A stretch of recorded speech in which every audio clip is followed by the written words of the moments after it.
Mungkin bisa diceritakan dikit, kemarin katanya abang mengalami peristiwa diduga penculikan sampai penganiayaan yang dimana ada diduga keterlibatan dari oknum kepolisian Polsek Hamparan Perak. Nah itu awal ceritanya itu bagaimana bang? Awal ceritanya saya dihubungi oleh teman saya bernama Indra. Dia menawarkan take over mobil R3 DK sekian. Saya disuruh mencari pembelinya atau take overnya. Indra ini profesinya sebagai agen. Agennya siapa bang? Agennya dari pemakai. Nah, namanya? Pemakainya namanya John Ri. Di situ agennya ada dua bang, Indra dan Bobby. Tapi yang pertama kali menghubungi kali menghubungi itu si Indra. Itu kapan bang menghubunginya? Itu di bulan 11 tahun lalu ya bang ya? Tahun lalu. Nah, dia tanggalnya saya lupa bang. Yang jelas di bulan 11 menghubungi, menawarkan tolong carikan take over mobil R3. Oke, saya coba. Kebetulan teman saya seprofesi ojek online ada yang mau. Namanya? Itu tersebut namanya Julfikar Nasution atau dipanggil Jul. Ya, jadi dia mau. Terus dia tanya harganya berapa? Saya bilang harganya 20 juta. 20 juta, angsurannya 3.500.000 sekian. Dalam waktu 3 tahun lagi. Dan sudah dibayar 1 tahun 11 bulan gitulah. 1 tahun lebih lah gitu loh kalau dibayar. Jadi kawan saya oke. Terus di hari berikutnya kami berjanji jumpa untuk melihat kondisi mobil. Nah di situ jumpa di daerah Garu. Daerah Garu di situ jumpa melihat mobilnya. Di situ ada si Bobinya, ada si Indra, ada si Jul dan saya dan teman si Jul dan seorang mekanik bengkel. Nah, jadi diperiksa lah mobil tersebut. Periksa, oke, tawar-tawaran, terakhir deal di angka 20 juta. Nah, situ masih pembayaran separuh, DP lah istilahnya kan. DP-nya tuh sekitar 2 jutaan atau 4 jutaan untuk memegang mobil tersebut dulu lah. Sisanya kami jalan ke Katamso karena di situ ada bank BCA. Itulah sisanya diambil lagi oleh si Jul dan diserahkan kepada Pak John Ri. Bukan Pak John Ri, maksudnya Bobby, oleh Bang Bobby, dan Bang Bobby menyerahkan uangnya kepada Indra. Itu total uangnya berapa? Kalau nggak salah saya itu sekitar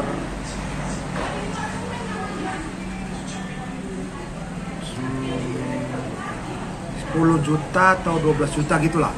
Nah, karena sisanya nanti kan tunggu semua selesai baru ditransfer lagi. Udah bicara kami di situ, bicara sekalian makan lah kan, bicara sampai terakhir sore teman saya bertanya, kita jumpa sama pemilik langsung apa bisa kan? Tapi Pak dibilang Bang Bobby nggak usah. Nanti biar kami aja yang jumpain langsung. Udah abang tak di sini aja atau nunggu di mana. Tapi teman saya tetap tidak mau jumpa sama pemilik langsung. Tapi tetap dibatasi. Nah sampai terakhir sore kami jalan ke arah Simalingkar. Di situ kami berhenti lagi, dibilang nggak usah. Abang si Jul disuruh nunggu di SPBU Simpang Pemda. Disitulah si Jul menunggu. Tapi dengan syarat saya ikut ke rumah pemakai langsung. Tapi itu uang yang dikantongi udah 20 juta ya? Itu uang yang dikantongi masih 11 atau 12. Karena tunggu selesai semua lah baru berarti baru disisanya kan. Baru jalan ke sana, baru saya telepon si Jul sudah selesai. Ini transferlah sisanya. Ditransfer lagi sebesar 8 juta lah gitulah ditransfer lagi sisanya kan. Baru sampai di rumah Pak Jondri kami menyerahkan uang. Yang menyerahkan itu Bang Bobi sebesar 10 juta.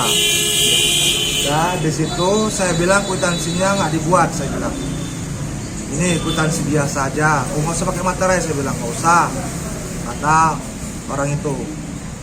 Terus saya yang buat materai itu bang, memang saya yang buat materainya, apa ininya, suratnya lah kwitansinya, cuman nggak ada materai, hanya tanda tangan Pak Jondri dan dikasih bukti pembayaran terakhir. Nah selesai itu kami balik, saya jumpai si Jul, kami jalan pulang. Nah selesai di bulan 12 dibayarlah cicilan pertama itu kan oleh si Jul sebesar 3.500.000. Tapi ini Jul hanya dapat kunci sama STNK. Ya, hanya dapat kunci sama STNK sama bukti pembayaran dan kwitansi yang tanda tangan gitu aja. Kwitansi aja lah. Itu 10 juta itu ya? Ya, kwitansi. Kalau kwitansinya tulisannya 12,5 juta. Nah, jadi berjalan lagi, masuk bulan ke-1 belum dibayar sama si Jul, kan? Jadi si Jul nanya ke saya, bang, kok belum dikasih kuncinya? Saya cobalah telepon ke Bobi macam mana, tetap tidak dikasih kuncinya. Kunci apa nih bang? Kunci 2-nya. Oh. Kunci kan cuma 1 dikasih, kunci 2 itu kan, tetap nggak dikasih. Nanti tunggu takeover katanya.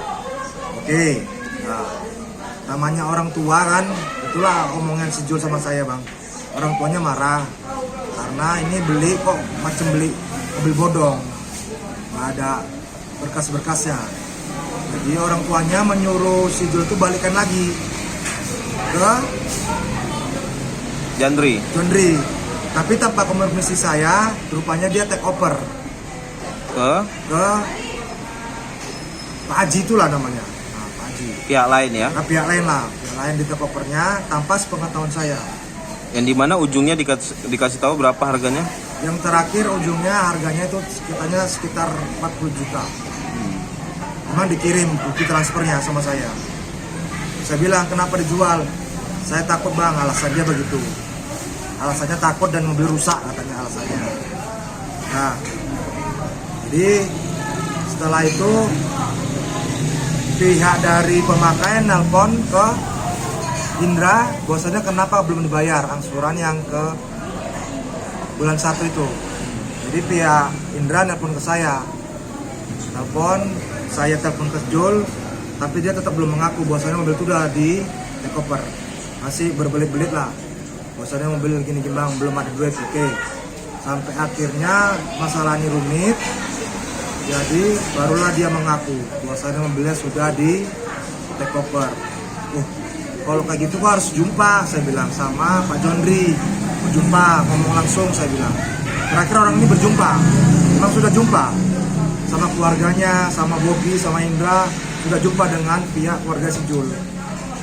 Bahwasanya mobil itu sudah dipindah tangankan dan mengaku bahwasanya yang dijual itu namanya Pak Haji dan dialah yang membackup nanti masalah ke mengaku bahwasanya yang dijual itu namanya Pak Haji dan dialah yang membackup nanti masalah ke leasing ya, tapi tetap ditelepon nih Pak Jondrinya pihak pertama ini yang punya mobil itu terbang ini sama leasing dan dia kan terasa terganggu, jadi saya ditelepon lagi oleh Pak Indra.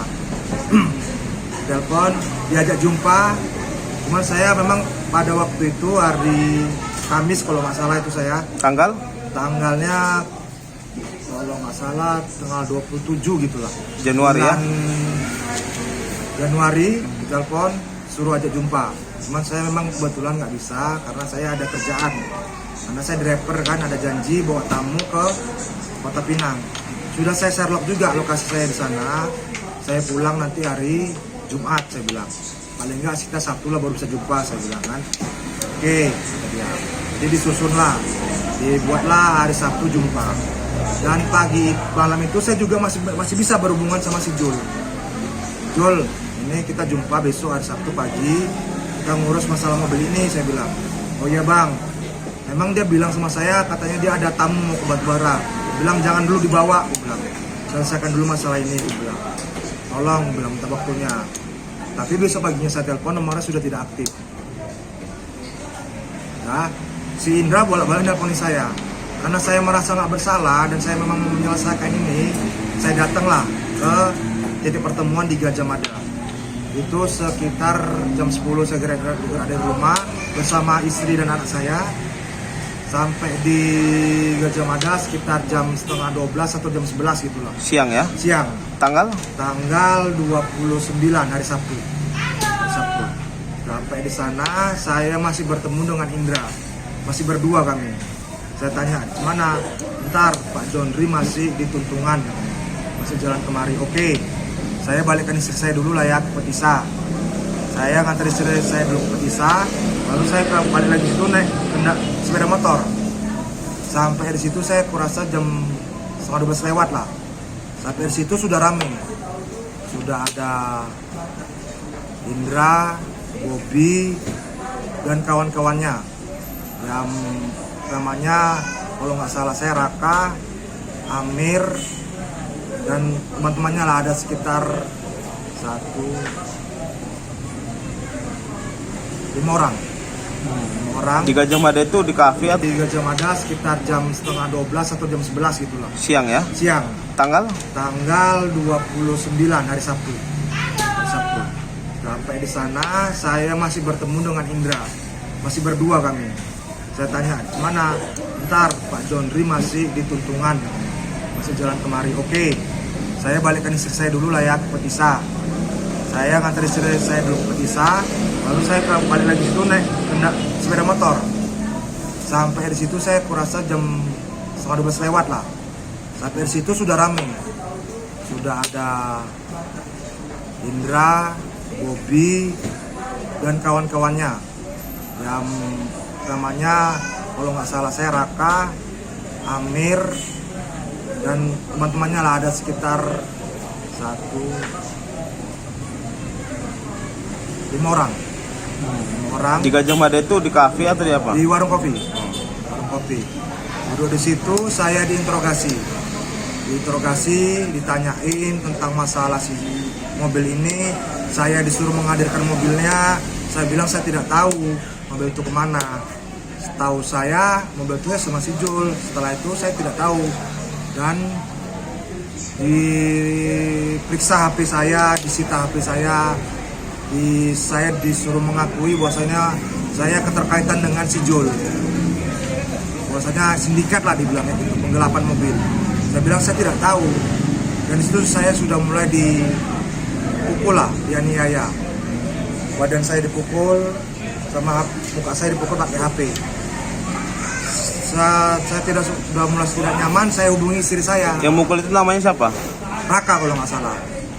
Saya tidak nyaman, saya hubungi istri saya bilang saya dikondisikan nih sama istri saya. Lama istri saya datang, dan Pak Jondri pun datang. Pak Jondri datang sama 2 orang, berdua orang itu datang. Situ duduk, istri saya juga datang. Jadi saya mau dibawa pergi sama istri saya, tapi orang itu tidak ngasih, ditahan. HP saya ditahan, kereta saya juga ditahan sama orang itu. Jadi saya ditarik lagi, didudukkan lagi di situ. Karena istri saya sama mertua datang, anak saya tinggal di sana nangis terus, istri saya balik lagi ke Petisa. Dari situlah saya mulai dibawa kabur sama orang itu, menggunakan mobil, jenisnya mobilnya kalau nggak salah Xenia, warna putih, dan Pak Jondri menggunakan mobil R3, dan kereta saya dibawa oleh orang itu. Jadi di mobil itu saya dibawa nebung. Dibilang saya mau dibawa ke markas. Karena saya udah merasa terancam, saya juga takut. Jadi saya coba untuk kabur. Enggak, itu sebelum abang kabur itu di dalam mobil apa saja tindakan-tindakannya? Jadi saya diancam. Diancamnya gimana? Mau dibawa ke markas, mau didinginkan, mau diapain lah gitu kan. Itu yang ngomong siapa? Depan saya. Di depan ada orang duduk di depan mobil itu kan. Saya duduk di belakang. Ada orang di depan, itulah yang mau ngomong. Udah kita dinginkan aja katanya, kita bawa ke markas, kita dinginkan. Jadi saya merasa takut, jadi saya coba lari. Saya buka pintu, saya lari, rupanya di belakang sudah ada orang. Itu jalan mana itu? Di jalan Orion. Orion ya. Abang buka Belakang Medan pintu. Plaza. Abang buka pintu dan abang loncat lah ya Loncat, keluar. keluar. Dan saya sempat lari beberapa langkah, tapi ditabrak oleh yang naik kereta. Dan saya di situ diteriaki rampok sama orang itu. Dan saya dipukuli sama orang itu. Saya dipukuli sampai babak belur muka saya, baru saya dibawa lagi ke mobil dan dibawa ke daerah Tanjung Kusta. Di situ di daerah Tanah Garapan. Situ ada rumah dan sebelahnya tanah kosong. Saya didudukkan di situ, diintegrasi lagi. Tahu rumah siapa itu bang? Itu katanya kalau nggak salah itu rumah abangnya. Abangnya siapa? Bobby. Jadi di situ saya diancam, disuruh mengakui bahwasanya saya yang melakukan penggelapan mobil itu. Saya dipukul lagi di belakang sini oleh abangnya Bobby. Saya dipukul, dihantam kepala saya ada beberapa kali dan dipukul lagi menggunakan HP dan diancam dengan ular kobra. Bahwasanya saya tidak tahu kalau di dalam pot itu ular Yang abang duduki? yang di bawah bangku saya. Rupanya dibuka ular kobra dan saya diancam kalau ular itu matok kau tinggal dibuang aja ke sana. Udah aku akui aja kok memang terlibat dalam penggelapan mobil ini. Dan saya diancam akan ditelepon oleh Kanit Polsek Hamparan Perak. Ditelepon Kanit tersebut datang ke situ dan orang itu berbicara dan disuruh saya mengakui lah maksudnya saya terlibat gitu dalam penggelapan mobil ini tersebut. Tetap saya tidak mengakui dan saya bertahan. Tetap orang itu mengancam terus mengancam sampai jam 6 sore kalau nggak salah itu saya digiring lagi, dibawa mengarah ke Polsek Hamparan Perak. Di situ saya dibawa ke dalam ruangan. Saya tidak tahu ruangan apa itu, yang jelas itu di dalam Polsek Hamparan Perak. Ya saya di dalam ruangan itu saya diamankan bahwasanya kata polisi itu kalau kau nggak diamankan di sini kau habis, kau belur, kata polisi tersebut. Kalau nggak diamankan di sini, ya. Jadi di situ tapi sebelum dalam perjalanan itu saya diancam lagi. Ini kau mau damai atau macam mana? Siapa yang bilang itu bang? Yang duduk sebelah saya, dia mengakunya BNN. Ada perlengkapan BNN? Ada artibut BNN-nya, ditunjukkan sama saya. Kalau nggak salah saya namanya Amir. Dia menjelaskannya gimana? Udah, kau mau macam mana katanya. Kalau kau mau di polsek, kau dingin ini katanya. Kalau kau mau damai, kita buat perdamaiannya. Udahlah bang, gimana bagus saja saya bilang, karena saya udah tersudut dan saya sudah merasa terancam. Saya ikut aja lah jalur orang itu macam mana bagusnya bang kan. Jadi dia telepon Kanitnya, bahwasanya ini mau damai. Ya udah kita bawa ke polsek aja, nanti di sana baru dibicarakan lagi. Sampai di sana itu sekitar sebelum maghrib. Setelah sebelum maghrib masuk ke dalam polsek, langsung masuk, kita duduk di dalam. Orang itu negosiasi, Pak Jondri dan yang aku BNN itu juga negosiasi di luar tanpa sepengetahuan saya. Itulah mau bicarakan masalah damai tadi. Begitu masuk baru disebutkanlah angkanya itu 25 juta itu untuk saya, 25 juta. Jadi Kanit bilang apa saja bang? Kanit ya terserah kalian katanya. Ada ancaman? Ancaman tidak ada, cuman dia bilang terserah kalian, itu kan kalian yang udah main. Saya cuma memfasilitasi katanya begitu. Ya. Jadi setelah itu baru saya disuruh buat surat pernyataan. Buat surat pernyataan, isinya itu pernyataan yang pertama isinya bahwasanya saya di hari itu berjumpa dengan Pak Jondri di Jalan Gajah Mada untuk membahas mobil. Bang, pada saat itu di Polsek Hamparan Perak itu disuruh untuk surat perjanjian bahwasannya saya di hari Sabtu itu berjumpa dengan Pak Jondri untuk menyelesaikan masalah mobil dan tidak ada unsur penganiayaan, pemukulan atau pemerasan. Nah, situ itulah isi surat itu tadi, dan saya harus menandatangani di atas materai. Dan saya tanda-tangani karena saya sudah disudutkan, sudah dipaksa. Di situ yang merangkai kata-katanya ya oknum polisi tadi lah. Di surat kedua, tapi oknum polisi itu keluar bang. Setelah itu surat kedua bahwasanya saya disuruh buat lagi, bahwasanya saya yang menggelapkan mobil tersebut, mobil R3 tersebut. Saya lah yang suruh ngakui, dan saya buat surat pernyataan tersebut menggunakan tulis tangan, dan saya tanda tangani lagi. Itulah bang. Setelah kami tadi udah tentu harga lah, baru setelah itu selesai, barulah orang itu bisa menyerahkan HP sama saya. Barulah saya bisa menghubungi istri saya dan suruh mencarikan uang sebesar 25 juta. Dan istri saya bilang tidak ada kalau segitu. Saya bilang nggak ada bang kalau segitu. Terus alot sampai itu jam setengah 10. Orang terus memaksa. Kalau nggak dapat uangnya, saya mau dijemput sama Polsek Poltabes Medan. Terus jemput lah gitu. Akhirnya istri saya bilang saya cuma dapat 10 juta. Karena orang itu mau, tapi buat lagi pernyataan nanti bahwasanya harus membayar sisanya. Tapi sebelum surat itu dibuat, kami sudah bubar. Karena takut ada pergantian shift malam kan, bisa dibawa lagi ke Tanjung Pusta di rumah abangnya Bobby. Di situ saya naik mobil Xenia lagi bersama 4 orang, saya, Indra, Bobby, dan saya tidak tahu lah satu lagi namanya siapa. Sampai di sana saya disuruh WA lagi istri saya, suruh bawa uangnya dan jangan bawa siapa-siapa. Kalau masalah ini panjang, saya akan dilaporkan lagi dan akan diproses